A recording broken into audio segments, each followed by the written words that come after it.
Assalamualaikum warahmatullahi wabarakatuh. Selamat sejahtera bagi kita semua. Saya Bima Wito Pratama dari Prasensi 9. Saya Sendira Ma'aulia Prasensi 10. Dalam kesempatan kali ini kami akan menjelaskan materi mengenai sistem saraf pusat. Selamat menyaksikan. Pertama, kita akan membahas mengenai fungsinya terlebih dahulu. Sistem saraf pusat berfungsi sebagai pusat pengendali utama pada tubuh. Sistem saraf inilah mengatur pergerakan tubuh kita, terutama dalam melakukan gerak refleks. Saraf pusat mampu mengolah rangsangan dari indera dan selanjutnya mengantarkan respon ke seluruh tubuh, sehingga terjadilah gerakan. Sistem saraf pusat terdiri dari dua bagian, yaitu otak dan susun tulang belakang, atau bisa disebut dengan medula spinalis. Bagian pertama, otak. Otak manusia tersusun dari 100 miliar neuron yang terhubung oleh sinapsis dan saling berkomunikasi secara kimiawi, sehingga memungkinkan kita dapat mengalami emosi, berpikir, mengingat, dan secara sadar mengontrol gerakan tubuh. Otak terbagi atas beberapa bagian, yaitu otak besar atau cerebrum, diencephalon, otak tengah atau mesencephalon, dan otak belakang atau rhombencephalon. Mari kita bahas satu persatu. Yang pertama yaitu otak besar dan cerebrum. Cerebrum merupakan bagian otak yang menentukan dasar-dasar kecerdasan manusia. Terdiri dari dua belahan, yaitu hemisfer kanan dan hemisfer kiri. Hemisfer kanan memiliki kemampuan untuk memecahkan masalah visual, sedangkan hemisfer kiri untuk masalah yang bersifat rasional dan analitis. Nah, setiap hemisfer ini terdiri atas 4 lobus yang terpisah. Ada lobus parietalis sebagai pusat pengatur kerja kulit dan otot terhadap pengaruh dari luar tubuh.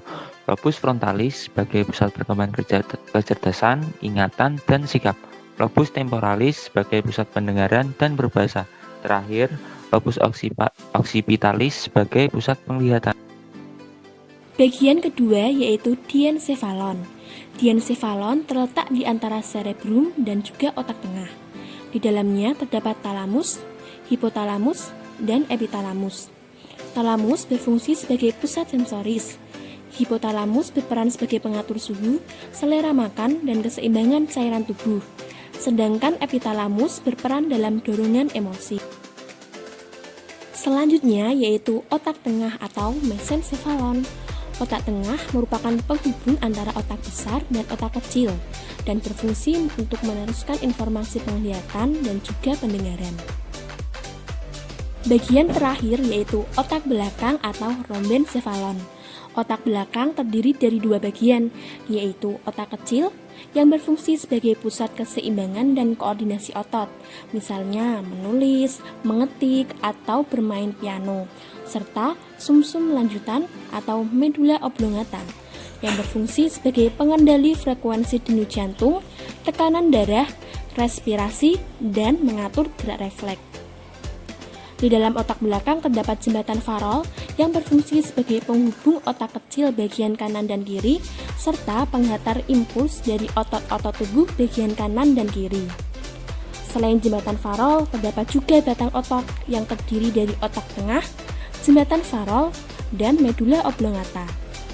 Sistem saraf pusat yang kedua yaitu susun tulang belakang atau medula spinalis. Medula spinalis merupakan tali putih kemilau yang memanjang dari medula oblongata hingga ruas kedua tulang pinggang. Fungsi utamanya sebagai penghubung impuls dari dan ke otak serta memberi kemungkinan jalan terpendek pada gerak refleks. Medula spinalis bagian luar yang berwarna putih disebut substansi putih, sedangkan bagian dalam yang berwarna abu-abu dan berbentuk menyerupai huruf H disebut substansi abu-abu.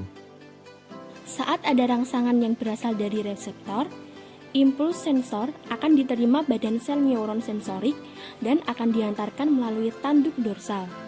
Selanjutnya, impuls motor keluar dari sumsum tulang belakang melalui tanduk ventral menuju efektor. Sekian dari kelompok kami, mohon maaf apabila ada kesalahan. Terima Terima kasih. kasih.